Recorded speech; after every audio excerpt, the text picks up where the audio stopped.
الحمد لله رب العالمين الرحمن الرحيم مالك يوم الدين إياك نعبد وإياك نستعين اهدنا الصراط المستقيم صراط الذين أنعمت عليهم غير المغضوب عليهم ولا الضالين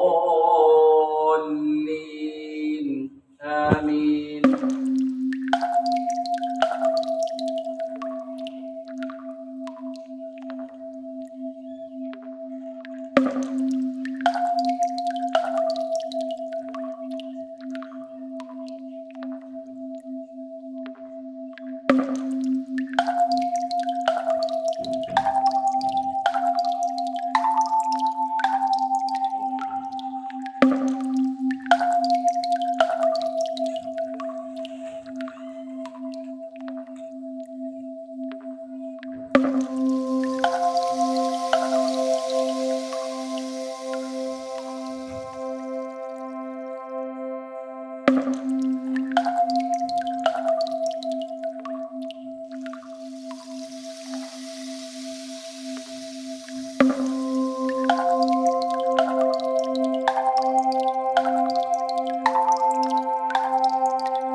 एक मेरा मारो सारे बात कर ठीक है।